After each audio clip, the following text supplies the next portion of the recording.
I just wanted to take some time to, I guess, chat with you guys and explain how I study and how I stay organized and on top of things. So there are two main, I guess, resources that I use to stay organized, and they are Google Calendar and Notion. So I use Google Calendar for more of a day-by-day basis where I can schedule every single day in advance and plan things even like months in advance.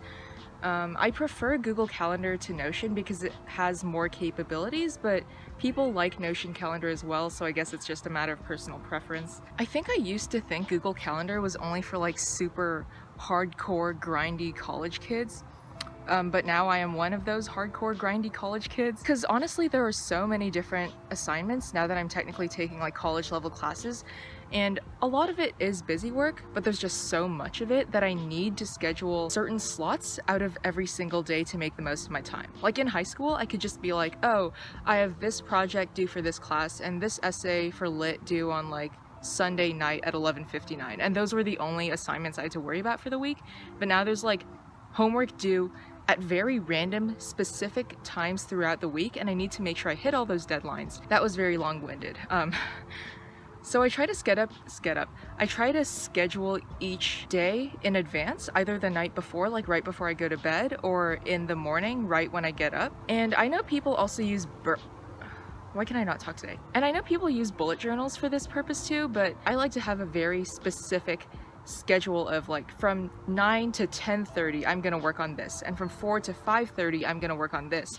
And if you write that down in a planner, your day might change. Like for example, today I ate lunch earlier than usual, and if I wrote on paper I wouldn't be able to account for that and reorganize my schedule. Whereas Google Calendar makes it really easy to just switch things around depending on how your day's going. Google Calendar also has these capabilities that let you write descriptions and notes and add attachments and set reminders for yourself. I also really like the visual aspect of it. Everything is color-coded, obviously. And if you're in the day mode, you can kind of see like this little red line that travels down the page depending on like what time of day it is, and that helps me visually kind of keep track of, okay, how many hours are left in the day? Like how much work do I have left to do? And I also use Notion to keep my general stuff in check. Sometimes when I use a bullet journal, I'll make spreads just to like be cute and the stereotypical bullet journal fashion, but then I won't actually use those pages. So in that case, digital/Notion works better for me because I can repurpose pages or combine them, like merge them, or if something just isn't serving me, I'll delete it completely, and that really helps with minimizing digital and mental clutter. General tips for staying organized: I like to do stuff way ahead of schedule. Like it's not even funny. I'll set my deadlines like 3 days in advance, or big projects, I'll set them weeks in advance, and so I'll be like, my deadline is July 15 for a project, even though it's technically due August 9. And so that way, I know I'm gonna procrastinate, but then at least I'll have this longer like cushioning period. So even though I get my stuff done later than I would have liked to, it's still a week ahead of the actual class deadline, you know what I'm saying? Let's talk about how I study. So I find that studying for where's my notebook? I take written notes rather than on an iPad. I don't know yet if I want to switch over to an iPad. What I do is I write down stuff in pen so that it doesn't allow me to erase and like keep trying to rewrite stuff to make it all cute and shit. No, like when it's on the paper, it's on the paper and I can't go back. And also pen doesn't smudge, which I definitely prefer to pencil because it, maintains the integrity of the notes. I will use highlighter, but only for like the super duper important stuff. So like vocab words, interesting concepts or ideas, things that I think I'm gonna forget in the future. And like the thickness of the highlighter for me varies depending on how important the content is. So like really thick highlighter means really important, I don't know. Another thing that I do is I'll make numbered lists. So for example, like 4 stages of cognitive development, and then I'll write like 1, 2, 3, 4. Even if the textbook itself doesn't number them, I'll still, it makes it easier for me if I remember like there are 7 major paradigms of psychology or whatever. And remembering that there's exactly 7 helps me keep track in my mind, like, okay, the first one is psychodynamic, the second one is cognitive, the third one is biological, like whatever, right? And keeping in track that there's 7 that I need to memorize helps me more than if I just go like, oh, there are a lot of paradigms, and then I can't actually remember any of them. Whereas if I assign a number to each of them, I can like list them in my head and remember more information. Don't know if that makes sense, but it helps me. Also, none of these tips are really, I don't think they're like scientifically backed or anything. These are just what helps me. I like to take notes in a way that I consider intuitive, and obviously what I think is intuitive won't be the same for you, but just try to take notes in a way that makes sense to you so that when you look back at it, you can actually understand it rather than like following somebody else's method, whereas you might get confused or forget what certain like highlighter colors mean or whatever. Figure out what works for you. The last tip that works for me in terms of studying for humanities is noting down like why, what, how, those kinds of like who, what, when, where, why, how words, because for some reason that helps me remember like, okay, psychology is about what we think and why we think it. Or sociology is the study of like how people interact with culture or with other people. And so if you remember like the what, how, why, those types of words, it kind of sets up in your brain like a framework of what a certain chapter or a certain section or just literally the entire study of like psychology, sociology is about. Yeah, I hope that helped. I'm gonna get some work done now.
Oh, that's really weird. Is your Siri British or Australian?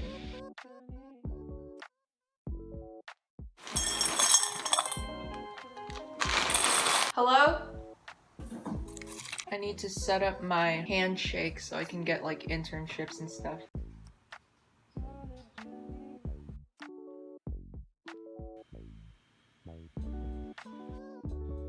Searching for one song that I think was by Rihanna, but I don't remember if it was.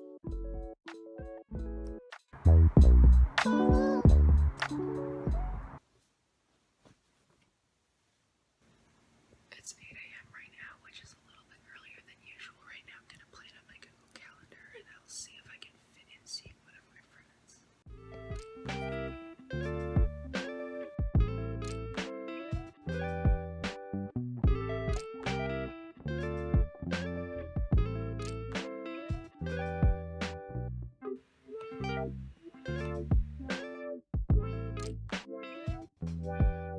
It's kind of comical just how slow walking really is. because like now that I've experienced actually getting in my car and driving like with my dad, now I'm walking to one of those same houses and it feels like it's taking 5 times as long.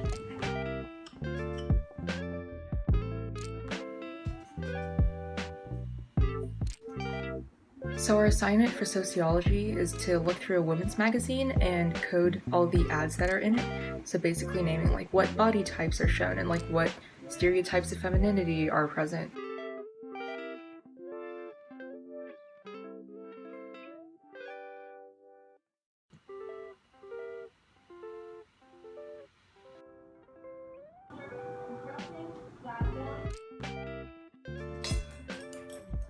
I look like a greasy street rat, so I'm gonna go shower right now, and hopefully I'll see you on Sunday. See you then. Hello, it is Sunday, and I am going hiking again. So we go Ridge Trail. Wash sucks. I hate wash. Something the creek did with the orange. Bottle from weed. But I'm pretty sure that's the guy who acted Jack in Fight Club. Owens Valley. Want to touch it? No. Why not? Lizard. Your feet.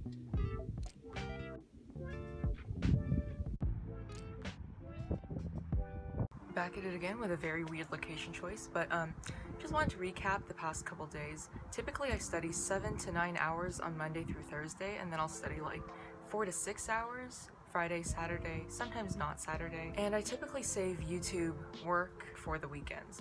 And also I usually spend time with friends on the weekends too. In 9th grade, I used to feel like every single moment that I spent outside of my home was like time that I was being unproductive and I wasn't doing work, when in reality I'd really just be watching YouTube, procrastinating on working anyways. Now I like to get all my work done ahead of time, like I mentioned earlier, so I can fit in some time to hang out with friends. And there's also that law, Parkinson's law, I think, the curve of like how work expands to fill the available time. And it's really true, because the more time you have, the more you're gonna slack off. Whereas if you carve out time to do like fun, unproductive stuff, you are gonna make more out of every single day, rather than just mindlessly scrolling or watching YouTube, whatever. Now, I'm not a big proponent of grind culture, the idea that you're supposed to be hustling like every single minute of your life. Obviously, I endorse hard work, just not grind culture itself. Like, it's over talked about, everyone knows it's pretty toxic. I'm not gonna get into that rant today, but I like to balance my academics with personal life,